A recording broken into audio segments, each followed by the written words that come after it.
Ads లేకుండా latest episode చూడండి. ఆ టైం త్వరగా రావాలి. త్వరగా వచ్చేది మార్పు కాదు, మోసం. అది కూడా నిజమేనండి. వాళ్ళు మారినట్టు నటించి మోసం చేస్తారు. అందుకే వాళ్ళలో నిజమైన మార్పు వచ్చే వరకు మనం ప్రయత్నిస్తూనే ఉండాలి. మీరే స్వయంగా పూనుకున్నాక వాళ్ళు మారకుండా ఉంటారా?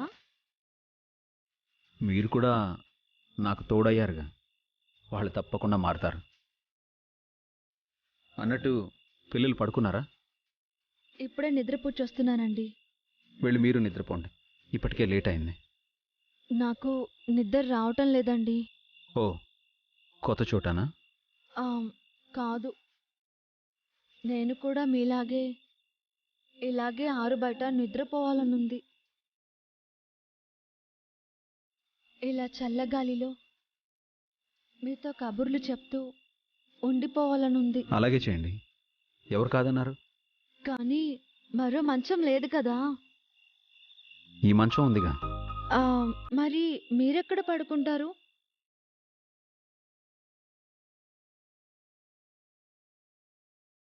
నేను కావాలంటే వరండాలో అరుగు మీద పడుకుంటాను.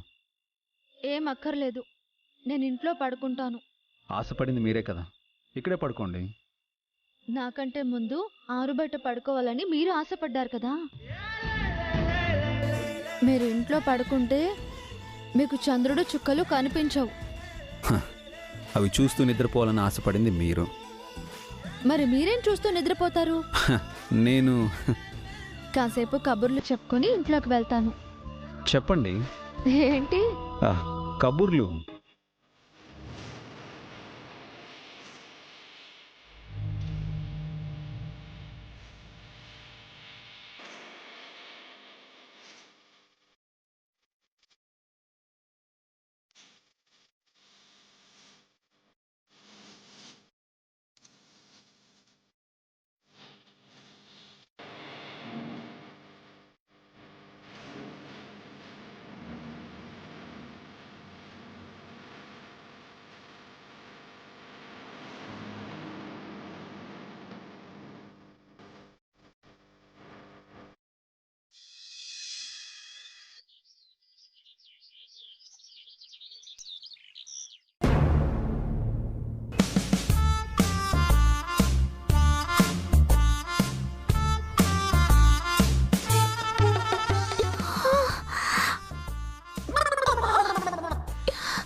నొప్పి వల్ల సరిగ్గా నిద్ర పట్టలేదు.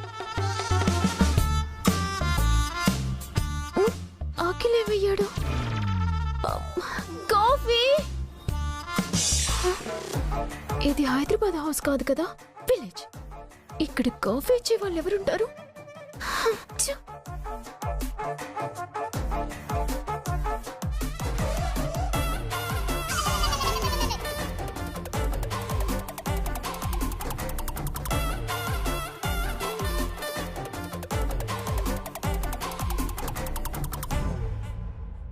పర్వాలేదే, మేమొచ్చామని మావయ్య గారు పనులను పెట్టినట్టున్నారు. ఇదిగో అబ్బాయి, వేడిగా కాఫీ పట్రా. నిన్నేరా, వినిపించట్లేదా? చెవుడా?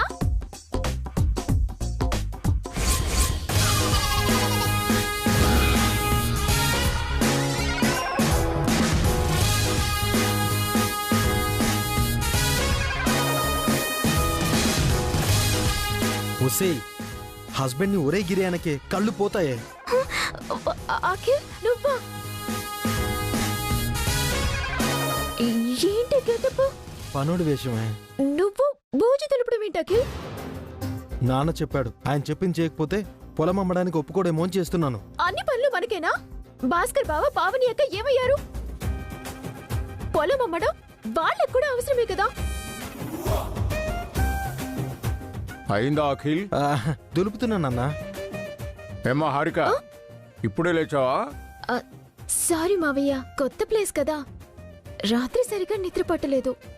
పర్వాలేదులే అమ్మా, చిన్న కోడలివి కదా, కాస్తంత ఎక్కువసేపు నిద్రపోయినా నేనేం అనుకోనులే అమ్మా. థ్యాంక్స్ మావయ్య. నువ్వు నిద్ర లేవగానే నీకో పని చెప్పాలనుకున్నానమ్మా. ఏంటి మావయ్య, మీకు కాఫీ టీవీని కావాలా? వద్దమ్మా, వెళ్ళి గోమాయం తీసుకురా. గోమాయం అంటే ఏంటి?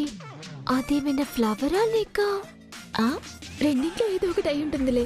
వెళ్ళమ్మా, బయట ఉంటుంది చూడు.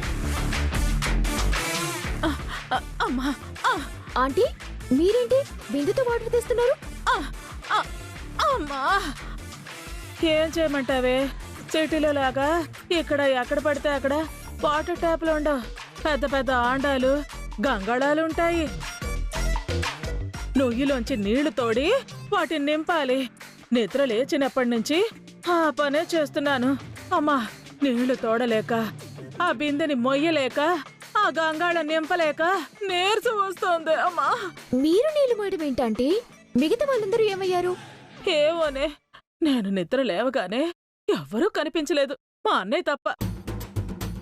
పొద్దున్నే అన్నయ్య మొహం చూశాను కదా అని ఆనందపడేలోపు నా చేతికి బిందెనిచ్చి ఇంట్లో బయట నీళ్లు నింపమన్నాడు. అఖిల్ని కూడా చూడండి ఆంటీ, బూజులు దులుపుతున్నాడు. ఏంటో నువ్వు తప్పించుకున్నావే. ఏమా సుమంగళి, అన్నిటినీ నీళ్లతో నింపావా? ఇంటి ఆడపడుచుతో ఇన్ని బిందెలు నీళ్లు మోయించడం ఇది అన్యాయం అన్నయ్య.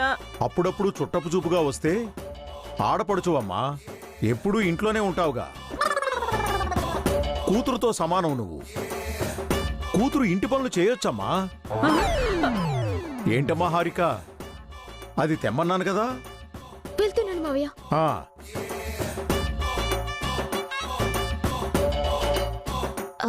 అవునా ఆంటీ, గోమయం అంటే ఏంటి?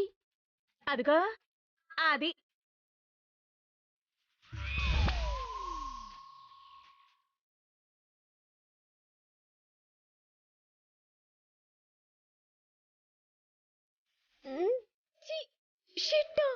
కాదే, ఆవు పేడ.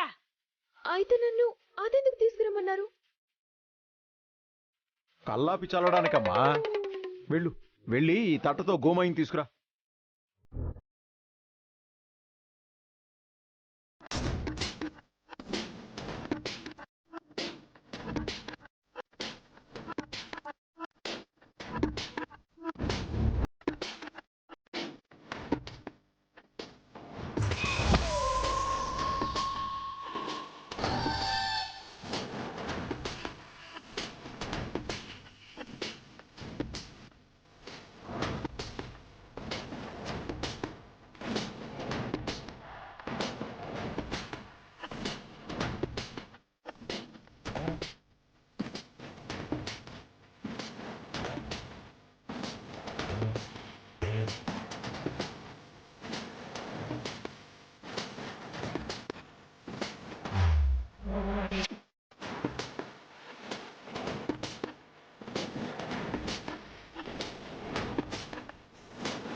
గోమయం తెచ్చాను.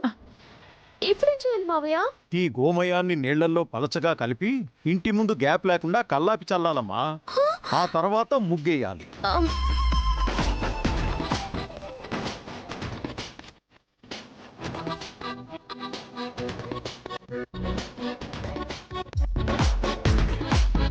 పేడ నీళ్ళంట కలపవే పో.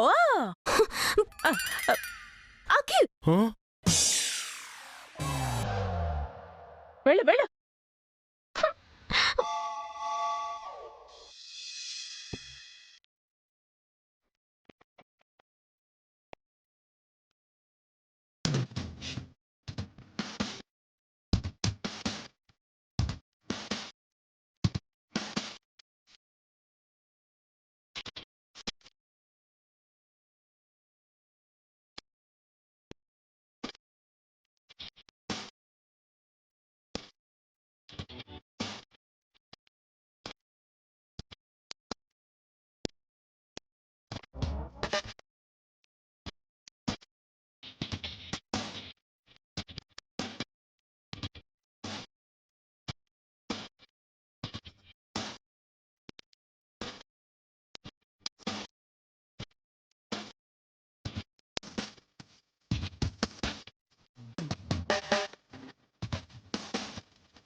వదినా వదినా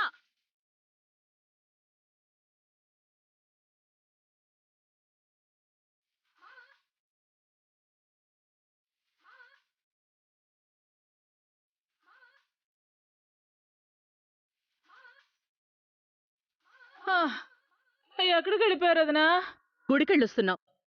మీ అన్నయ్య ఎక్కడా? ఏమైంది వదినా? ఎవరిని పడితే వాళ్ళని పనిలో పెడతారా మీ అన్నయ్య? అన్నీ తెలిసిన పని మనిషిని కదా పెట్టాలి. కనీసం ముగ్గు కూడా వేయడం చేతగాని ఈ పని మనిషి ఎవరు? ఏ అమ్మాయి లే, ఏంటి? లేవు.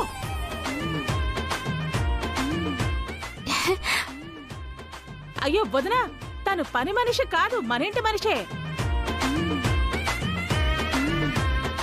ఇంటి మనిషా? అవునత్తయ్యా. ఎవరు నువ్వు?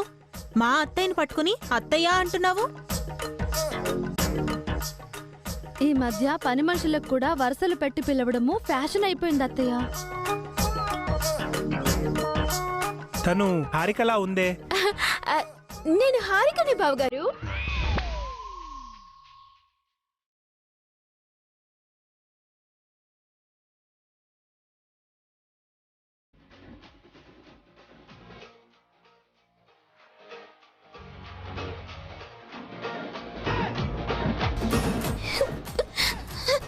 నువ్వు హారిక?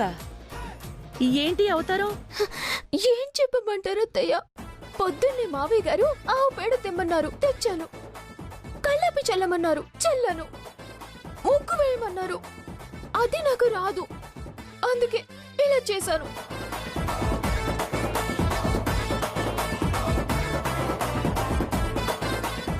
నాతో కూడా అన్నయ్య నూతులోని నీళ్ళన్నీ తోడించాడు వదినా. ఒళ్ళంతా హూనమైపోయింది. అయ్యయ్యో, చాలా కష్టపడ్డారే.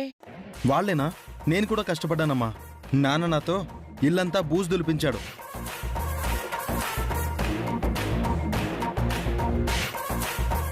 అది నీకు అలవాట్లేదు కదరా. నాకు మాత్రం నీళ్లు తోటం అలవాటేంట్రా? మావయ్య గారు మాతో బలవంతంగా పనులు చేయించారు. ఏమైంది?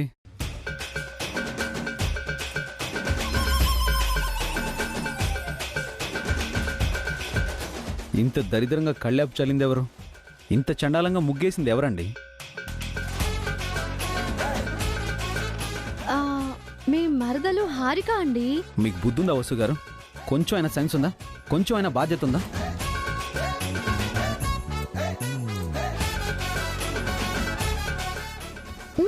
అత్తి అలా తిట్టండి బావగారు. వసు ఏం చేసిందబి? తనని తిడుతున్నావెందుకు? మీరు కూడా ఏంటో వదినా, ఇంటికి పెద్ద కోడలయ్యండి ఇలా చేస్తారా? పాపం చిన్న కోడలైన హారికని ఇలా టార్చర్ చేస్తారా?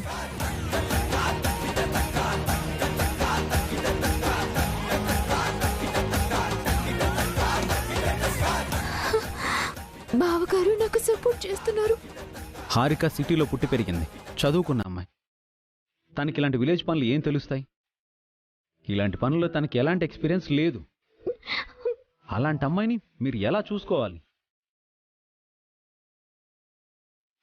అభి అన్నయ్య అంటే అభి అన్నయ్యే, అందరి గురించి ఆలోచిస్తాడు. మీరు హారిక కంటే సీనియర్స్, అన్ని పనుల్లో ఎక్స్పీరియన్స్ ఉంది.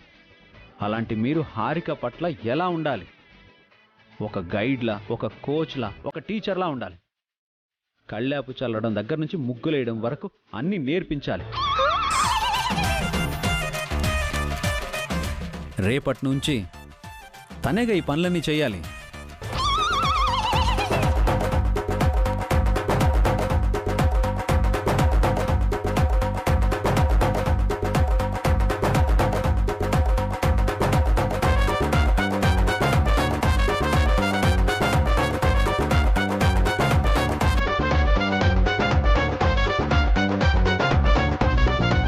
వదినా, వసుగారు, మీ స్వార్థాన్ని కాసేపు పక్కన పెట్టండి.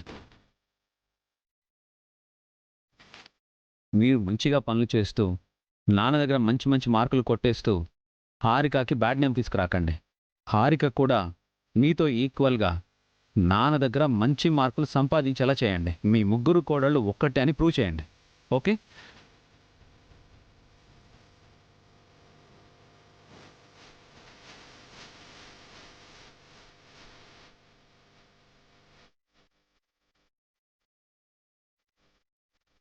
కివి ఎరిగి వాత పెట్టడం అంటే ఇదే. అభిగాడు తడిగొట్టుతో హారిక గొంతు కోసేస్తున్నాడు. చూడమ్మా హారిక, యూ డోంట్ వరీ. నీకెవరూ లేరనుకోకు, నీకు సపోర్ట్గా నేనున్నాను. వదిని వసు గారిని నీకు హెల్ప్ చేయమంటాను. అన్ని పనుల్లో వాళ్ళు నీకు దగ్గరుండి గైడెన్స్ ఇస్తారు. వెరీ సూన్ ఈ విలేజ్ పనుల్లో ఎక్స్ట్రాడినరీ ఎక్స్పర్ట్ అయిపోతావు.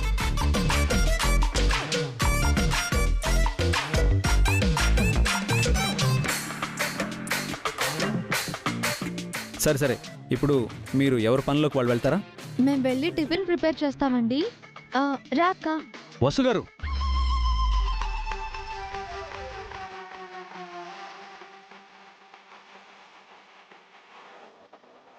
ఆగండి. ఇప్పుడే కదా మీ స్వార్థాన్ని కాస్త పక్కన పెట్టమన్నాను. మీరు బ్రేక్ఫాస్ట్ రెడీ చేస్తే పాపం హారిక ఏం చేయాలండి?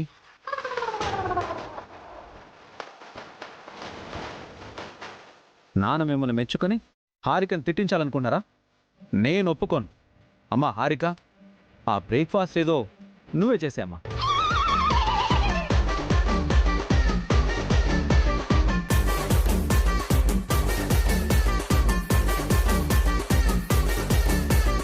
నాన్నగారు నిన్నే మెచ్చుకోవాలమ్మా. వదిన కంటే వసు గారి కంటే నువ్వే గ్రేట్, హారిక ద గ్రేట్ అనిపించుకోవాలి. ఓకే?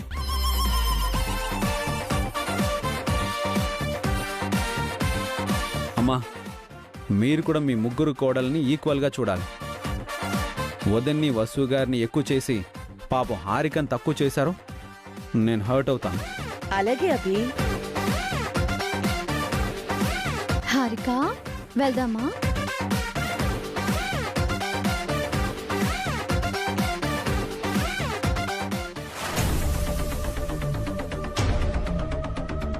సార్, ఏంటి? పిల్లి ఎదురొచ్చింది సార్. అయితే మంచి శకునం కాదు సార్. మన ప్రయాణం వాయిదా వేసుకోవడం మంచిది. ఎమ్మెల్యే నేనా నువ్వా? మీకు కూడా పిల్లి శకునం మంచిది కాదు సార్. ఈ పిల్లి శకనాలు బల్లి శకనాలు నేను నమ్మనయ్యా. ఎన్నికల ప్రచారంలో నేను పాదయాత్ర చేసినప్పుడు ఎన్నో పిల్లులు బల్లులు ఎలుకలు గేదెలు ఎదురొచ్చాయి. నేనేమన్నా ఓడిపోయానా? లేదే, ఎమ్మెల్యేగా గెలిచాను కదా. అది వేరు, ఇది వేరు సార్. మీరేమో అభిరామ్ ఉన్న చోటుకు వెళ్తున్నారు, పిల్లి ఎదురొచ్చింది, మీకేదో మూడుతుంది అనిపిస్తుంది సార్. చూడు పియ్యే, పిల్లెదురొచ్చింది పులికయ్యా. అంటే మీరు నన్ను పులితో పోలుస్తున్నారా సార్? యదవ కితకితలొద్దు. పులన్నది నన్ను. అబ్బో, పులికి పిల్లెదురొస్తే ఏమవుతుంది? పులి పిల్లిని చంపి తింటుంది. నేను కూడా అభిరాముని తొక్కి పడేస్తాను. మీరంటే అతనికి అసలు భయం లేదు సార్. ఇప్పుడు వాడికి ఆ భయాన్ని పరిచయం చేస్తాను. అది కాదు సార్. ఇంకేం మాట్లాడుకో. మొన్న బయలుదేరినప్పుడు కూడా అర్జెంట్ మీటింగ్ అని చెప్పి క్యాన్సిల్ చేయించావు. మనం అక్కడికి వెళుతున్నాం, ఆ పొలాల్ని చూస్తున్నాం, మన బినామీలతో కొనిపిస్తాం. అక్కడికొచ్చి ఫ్యాక్టరీకి మళ్ళీ మనమే ఆ పొలాల్ని అమ్మేస్తున్నాం. ఇది ఫిక్స్. కరెక్టో?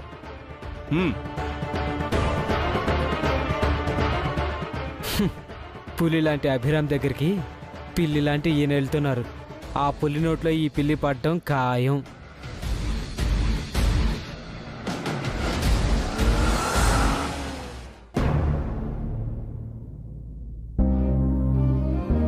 అమ్మా, ఏంటభి? అమ్మా, నాన్న, నేను పొలానికి వెళ్ళొస్తాను. అలాగే అభి. తూర్పు వైపు పొలంలో కలుపుంది, అది తీయించు. పడమర వైపు నీళ్లు పెట్టాలి. ఓకే నాన్న. ఆగండి.